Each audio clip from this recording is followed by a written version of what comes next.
નમસ્કાર વાલા દર્શક મિત્રો, જય શ્રી કૃષ્ણ. સ્વાગત છે તમારું આપણી યુટ્યુબ ચેનલમાં. તો મિત્રો, તમામ પેન્શનરો અને તમામ નિવૃત્ત કર્મચારીઓ માટે આજ રોજ તારીખથી સૌથી અગત્યના સમાચાર સામે આવતા પેન્શનરોને ખૂબ જ મહત્ત્વનો લાભ અને નિવૃત્ત કર્મચારીઓને ઘણા ફાયદા થવાના છે. તો મિત્રો, આજ રોજ તારીખથી સરકારે ખૂબ જ અગત્યની જાહેરાત કરતા પેન્શનરો અને નિવૃત્ત કર્મચારીઓમાં ખૂબ જ હરખનો માહોલ જોવા મળી રહ્યો છે. તો મિત્રો, કયા લાભો જાહેર થયા છે અને શું છે મહત્ત્વના સમાચાર, તેની તમામ વાત કરતાં પહેલાં જો દોસ્તો તમે આપણી ચેનલમાં નવા હોય તો આપણી ચેનલને સબસ્ક્રાઈબ કરવાનું વિનંતી, કેમ કે આવી કોઈ પણ નવી અપડેટ આવે તે નોટિફિકેશન સૌથી પહેલાં તમને મળી જાય. અને મિત્રો, વિડીયો ગમે તો એક લાઈક જરૂરથી કરી દેજો. તો મિત્રો, તમામ વાત વિગતવાર જાણીએ તો પગાર વધારો અંગે અપડેટ. તો મિત્રો, પગાર વધારા અંગે નવી અપડેટ. આ દરમિયાન 8મા પગાર પંચના અમલીકરણની રાહ જોયેલા લાખો કેન્દ્ર સરકારના કર્મચારીઓ અને પેન્શનરો માટે ખૂબ જ મહત્વપૂર્ણ સમાચાર સામે આવ્યા છે. મિત્રો, મૂળભૂત પગારમાં કેટલા મોંઘવારી ભથ્થાને ભેળવવામાં આવશે તે પ્રશ્ન લાંબા સમયથી ચર્ચાનો વિષય બન્યો છે. મિત્રો, આ અંગેનો એક અહેવાલ તાજેતરમાં સામે આવ્યો છે. ચાલો આપણે તેને વિગતવાર જાણીએ.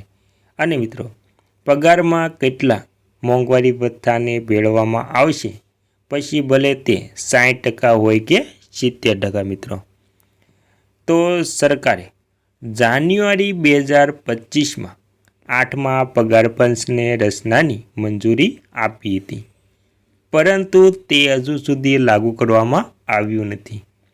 તાજેતરના અહેવાલ અનુસાર 8મા પગાર પંચની જાહેરાત ટૂંક સમયમાં કરવામાં આવશે, કારણ કે સરકારે હવે TOR સંદર્ભની શરતોને મંજૂરી આપી દીધી છે. મિત્રો, અને મિત્રો, સરકાર દર 10 વર્ષે એક નવું પગાર પંચ લાગુ કરે છે.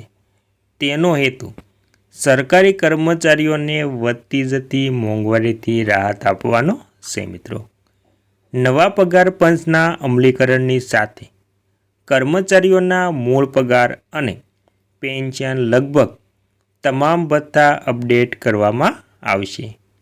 જ્યારે નવું પગાર પંચ લાગુ કરવામાં આવશે ત્યારે મોંઘવારી ભથ્થું એટલે કે DA શૂન્ય થઈ જશે. મિત્રો, તેને ફરીથી સેટ કરીને ફરી શરૂ કરવામાં આવે છે. હકીકતમાં મોંઘવારી ભથ્થું કર્મચારીઓના પગારને એકીકૃત કરવામાં આવે છે, પરંતુ એક મુખ્ય પ્રશ્ન રહેશે કે જ્યારે 8મું પગાર પંચ લાગુ થશે ત્યારે મોંઘવારી ભથ્થું કેટલું હશે? તે મૂળ પગારમાં એકીકૃત કરવામાં આવશે કે 60 કે 70%? અને મિત્રો, હાલમાં સરકારી કર્મચારીઓને 58% DA મળે છે. એવો અંદાજ છે કે જાન્યુઆરી 2026 સુધીમાં DA 60% સુધી પહોંચી જશે. 8મા પગાર પંચની ભલામણો જૂન 2027 સુધીમાં આવવાની ધારણા છે. આનો અર્થ એ થયો કે રિપોર્ટ જાહેર થયા ત્યાર સુધીમાં DA 70%ની આસપાસ પહોંચી જશે. મિત્રો, આવી સ્થિતિમાં શું સરકાર 70% DA પગારમાં ભેળવી દેશે કે પછી ફક્ત 60% DAને પગારમાં ભેળવશે? અને ત્યારબાદ મિત્રો જાણીશું કે આટલો મોટો DA પાછલા વેટલા એટલે કે કમિશનમાં મર્જ કરવામાં આવ્યા હતા કે? તો મિત્રો, તેની વિગતવાર વાત કરીએ તો દરેક પગાર પંચમાં એક નિયમ હોય છે કે નવા પગાર પંચના અમલીકરણની તારીખ સુધીનો DA મૂળ પગારમાં ઉમેરવામાં આવે છે. તે પછીના મહિના માટેનો મોંઘવારી ભથ્થું નવા પગાર માળખા મુજબ અલગથી ગણવામાં આવે છે, એટલે કે તે શૂન્યથી શરૂ થાય છે. પાંચમું પગાર પંચ જાન્યુઆરી 1996થી લાગુ કરવામાં આવ્યું હતું, ત્યારે ડીએ 151% હતું, તે જ મર્જ કરવામાં આવ્યું હતું. અને મિત્રો ત્યારબાદ છઠ્ઠો પગાર પંચ જાન્યુઆરી 2006થી લાગુ કરવામાં આવ્યું હતું. પછી ડીએ 115% હતું, તે જ મર્જ કરવામાં આવ્યું હતું. સાતમું પગાર પંચ જાન્યુઆરી 2016થી લાગુ કરવામાં આવ્યું હતું. પછી ડીએ 125% હતું, તે જ મર્જ કરવામાં આવ્યું હતું. ત્યારબાદ મિત્રો એ જ રીતે હવે આઠમા પગાર પંચ માટે પણ ફક્ત જાન્યુઆરી 2026 સુધીનું ડીએ એટલે કે લગભગ 60% મૂળમાં ઉમેરવામાં આવશે મિત્રો. ત્યારબાદ આપણે જાણીશું કે ઉદાહરણ તરીકે કે કેટલા પગાર અને પેન્શન વધારો મળશે મિત્રો. તો મિત્રો એક ઉદાહરણ દ્વારા સમજીએ કે ધારો કે સરકાર કર્મચારીઓના મૂળ પગારમાં 60% મોંઘવારી ભથ્થાને મર્જ કરે છે. કર્મચારીઓનું લઘુત્તમ મૂળ પગાર ₹40,000 પ્રતિ માસ છે. જો જાન્યુઆરી 2026 સુધીમાં મોંઘવારી ભથ્થું 60% સુધી પહોંચે છે તો કર્મચારીઓના ₹40% પગારમાં અને ₹24,000 ડીએ ઉમેરવામાં આવશે, જેનો અર્થ એ થાય છે કે સરકારી કર્મચારીઓનો કુલ પગાર ₹64,000 પ્રતિ માસ થશે.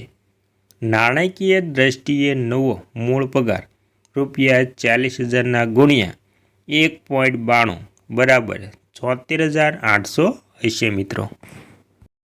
અને મિત્રો આનો અર્થ એ થયો કે જાન્યુઆરી 2026 સુધીનો 60% ડીએ કર્મચારીઓના નવા મૂળ પગારમાં સામેલ કરવામાં આવ્યું છે. એટલે કે નવો પગાર માળખા સાથે મોંઘવારી ભથ્થું શૂન્ય થઈ જશે. જૂન 2027માં આઠમા પગાર પંચની ભલામણોની જાહેરાત ન થાય ત્યાં સુધી નવું મોંઘવારી ભથ્થું વધશે એટલે કે વધારો થશે. આ 3%, 6% અને 9%ના વધારામાં હોઈ શકે છે. અને મિત્રો હવે છેલ્લે આપણે જાણીશું કે ડીએ મર્જ સંબંધિત નિયમો શું છે. તો મિત્રો હવે પ્રશ્ન એ ઊભો થાય છે કે 70% મોંઘવારી ભથ્થું મૂળ પગારમાં કેમ મર્જ નહીં થાય? આનો જવાબ પગાર પંચના નિયમોમાં છુપાયેલો છે મિત્રો. દરેક પગાર પંચની ભલામણોમાં સ્પષ્ટપણે લખેલું છે કે મોંઘવારી ભથ્થું મર્જની અમલીકરણની તારીખ સુધી મર્યાદિત રહે છે. આનો અર્થ એ છે કે જો આઠમું પગાર પંચ 1 જાન્યુઆરી 2026થી અમલમાં આવે છે તો તે દિવસ સુધીનું મોંઘવારી ભથ્થું મૂળ પગારમાં ઉમેરવામાં આવશે. 1 જાન્યુઆરી 2026 સુધી મોંઘવારી ભથ્થું 60% રહેશે, જેનો અર્થ એ છે કે નિયમ મુજબ કર્મચારીઓના મૂળ પગારમાં ફક્ત 60% મોંઘવારી ભથ્થું ઉમેરવામાં આવશે મિત્રો. તો મિત્રો આ હતી માહિતી અને અગત્યના મહત્ત્વના સમાચાર મિત્રો. જય હિન્દ, જય ભારત મિત્રો.